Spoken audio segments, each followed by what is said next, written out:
welcome to the program. I'm Millicent Walker in Lagos.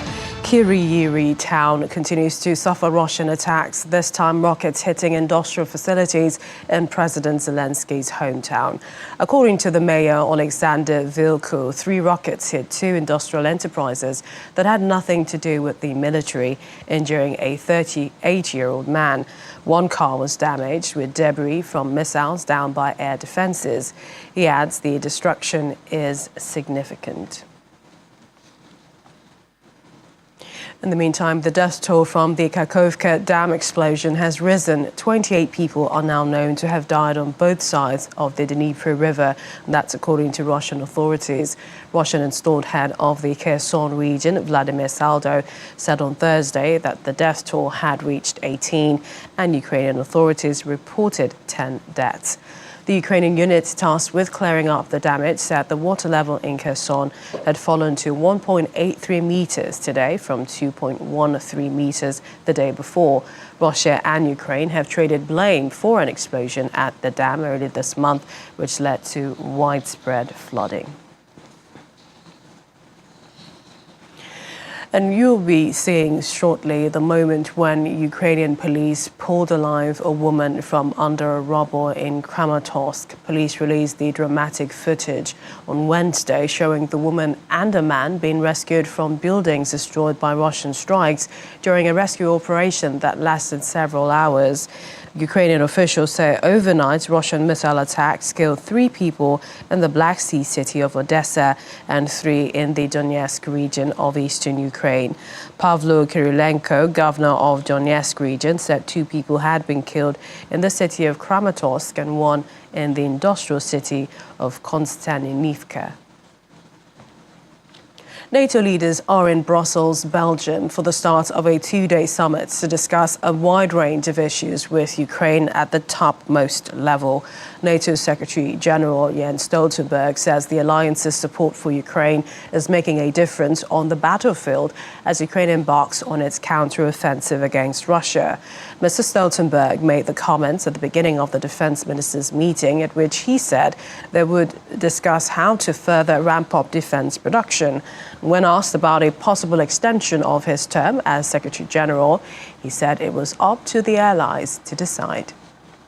Ukraine has launched a counteroffensive.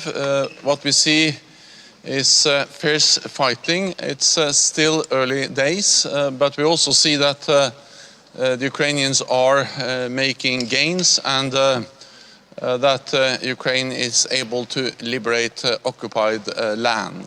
This is due to the courage, the bravery, the skills of the Ukrainian soldiers, but it also highlights and demonstrates that the support NATO allies have been giving to Ukraine now for many months actually makes a difference on the battlefield as we speak. Then we will also address how to further ramp up production.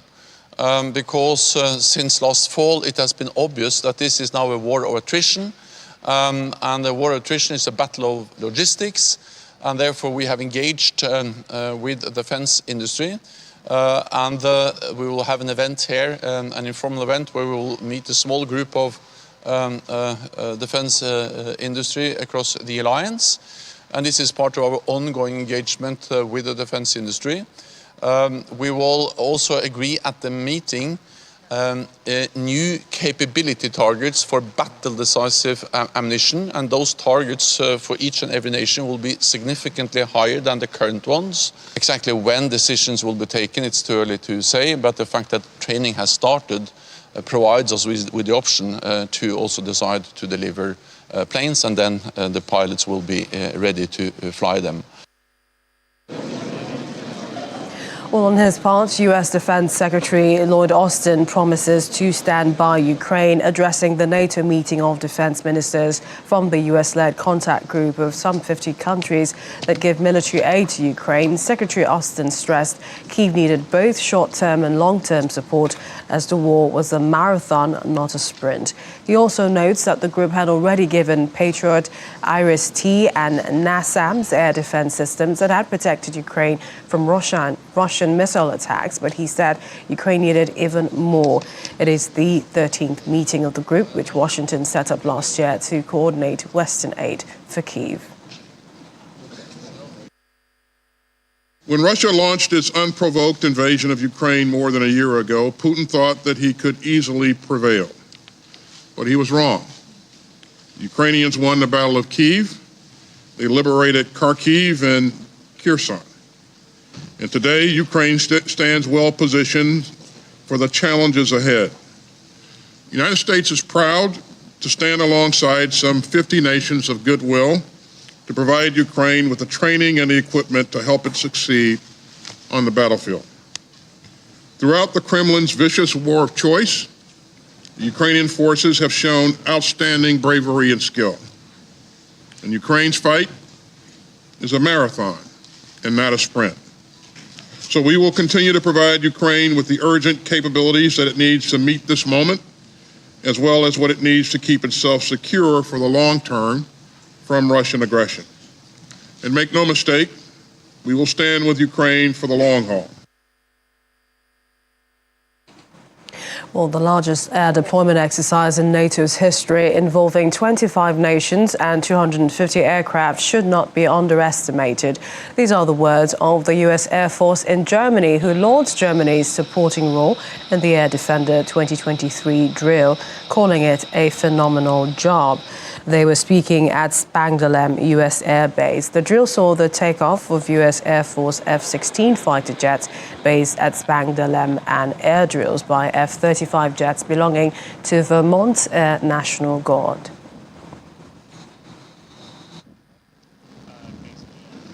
The scope and scale of this exercise cannot be underestimated. The logistical challenges of trying to connect 18 different countries with hundreds of aircraft over numerous bases to bring air power to a single point in space to achieve a specific objective is daunting. And the German Air Force has done, in my opinion, in our opinion in Vermont, a very professional job. We're 2 days into the exercise, but thus far it's running very, very smoothly. The GAF, the German Air Force, has done a phenomenal job supporting all of the unique communications and classification requirements. In fact, we have 24/7 German Air Force IT support to enable constant mission planning and debrief capability, which is really where we gain the most insight, is when we have our mission planning cell the day prior, after execution. We need the ability to evaluate our success, and that debrief capability is critical. So the German Air Force support, having the IT team here, is been, I think, the high point of this integration. And regional elections are expected to be held in September in the 4 regions of Ukraine that Russia claims to have annexed. The TASS news agency also quotes elections chief Ella Pamfilova as saying that Russia's Ministry of Defense and Federal Security Service considered it possible to hold the votes on the 10th. Russia declared the partially occupied regions of Donetsk, Luhansk, Zaporizhia and Kherson as part of its territory after what Ukraine and its allies said were illegal referendums.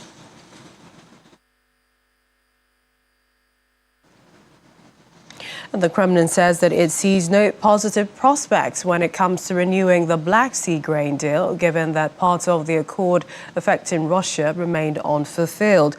Kremlin spokesperson Dmitry Peskov told reporters that work is ongoing, but Russia does not see any particularly positive prospects. He adds that the current situation could not go on indefinitely.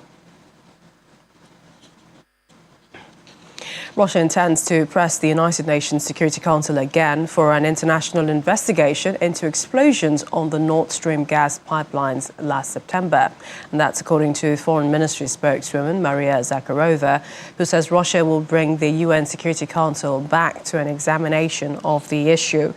Unexplained explosions ruptured both Nord Stream 1 and the newly built Nord Stream 2 pipelines carrying gas from Russia to Germany under the Baltic Sea.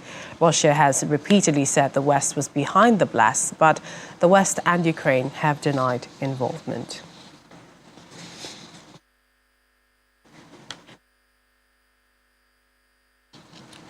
Well, joining me from Kyiv is VOA's Anna Chernikova. Hi, Anna. It's good to see you. Talk to us about the fighting in Kyiv, especially what we're hearing from Kryvyi town, President Zelensky's hometown. Good evening. So we can say that along the front line, the whole front line is active.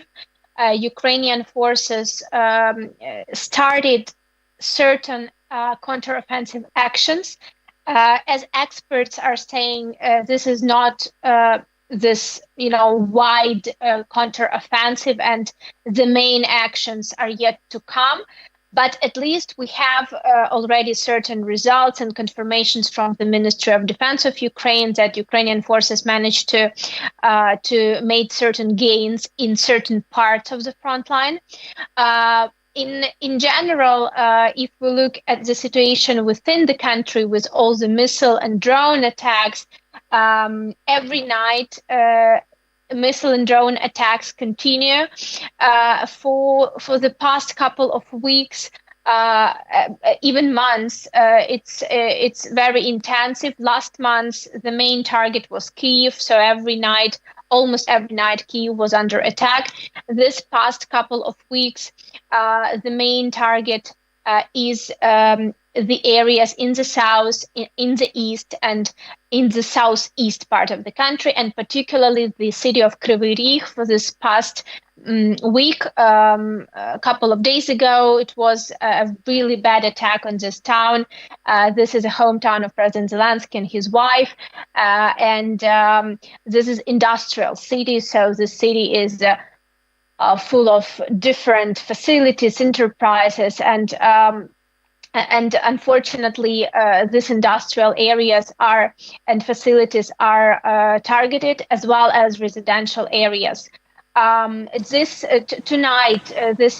past night, it was another attack on the city of Kryvyi, and we know about one person injured, being hospitalized, and we know that 20 drones out of 20 drones in general across the country were destroyed, and one missile out of 4 missiles were destroyed as well. This was confirmed by the Ukrainian air defense and air forces, and these 3 missiles that remained unfortunately hit the city of Kryvyi.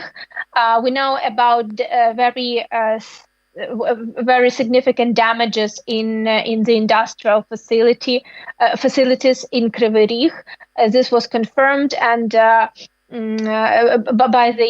the local authorities, and for the moment the risk remains quite high because the city of Kryvyi is quite close to the active actions of the front line in the Zaporizhia area. Kryvyi is Dnipropetrovsk region, but it's bordering the Zaporizhia region. Indeed, we are seeing, visuals there of that missile strike and someone, a 38-year-old, that was affected, that was hit by it. But there's also something that, some were saying, especially in Russia, and that they seem to be divided over the sort of counter-offensive, who's winning. There are some accounts that said Ukrainian forces are making some gains, while others say, Ukrainians are getting bombarded. But this is a very difficult fight from both ends. Just to get your thoughts on, what you're hearing about how Russians feel about this. Yesterday, we heard the Russian president say that he will, the peace plan, suggesting some form of peace plan, and that is if the West stops pumping weapons to Ukraine. President Putin had this meeting with military correspondents yesterday. It was not really discussed much here in Ukraine inside the country, but definitely certain statements by President Putin were definitely paid attention to. What Ukraine has already understood in this past 9 years of war, which is ongoing, and this more than a year active full-scale invasion, that definitely not being able to defend itself from Russian aggression would not help to end this war. So when President Putin is saying that no giving weapons to Ukraine would stop this war, in Ukraine, this is not really even under consideration, because both official Ukrainian position and also within the country, society has a very clear understanding, and this is not only about military officials, but also military experts and international experts who look at this situation from their perspective. There is understanding that, unfortunately, this is not going to be the deal if Ukraine would not be able to defend itself. So if Ukraine is not getting weapons, it's not going to stop the war. It will just escalate and destroy Ukraine. So this is something that definitely President Putin and Ukrainian officials have very different, perspective on this peace, possible peace, at least according to the official statements that we hear coming from Russia. And Anna, is there optimism with the NATO summit in Brussels? We understand that the Ukrainian Defense Minister, Reznikov, is attending. Everyone is expecting the NATO summit. Today it's Ramstein meeting, which is happening at this point. And of course, everyone is very excited about both. I should say that we already have certain comments from the Minister of Defense of Ukraine, Mr. Reznikov. He said that in his statement that apparently it would be this jets coalition, similarly to tank coalition, and that Ukrainian pilots will start to train with F-16 jets pretty soon. He also mentioned that, according to his statement again, he mentioned that certain countries will take the lead, and that this lead would mean the beginning of these trainings. Particularly, it would be the Netherlands and Denmark. So this is really great news, and this was very, very expected, but at the same time, within Ukraine, I mean, but at the same time, it was not, of course, the assurance this would be confirmed. So for Ukraine, is definitely a great news, and for the society as well, and for the military as well. So we're waiting for more details probably to come, but this is what we have for the moment, and this is the latest statements by the Ukrainian Minister of Defense. Kakhovka, thanks a lot for the updates, and do continue to stay safe. Thank you. Well, after a journey of almost 20 hours, a lioness, a lion and 3 cubs from Ukraine have been given refuge at the Poznan Zoo in Poland. The operation to evacuate the lions was a collaboration between non-governmental organizations and the Polish Zoo. Detailing the operation in a press release, the International Fund for Animal Welfare said the lioness, named Asia, was rescued while pregnant from a private breeder in the Donetsk region. She gave birth to 3 cubs named Teddy, Emmy and Santa in October.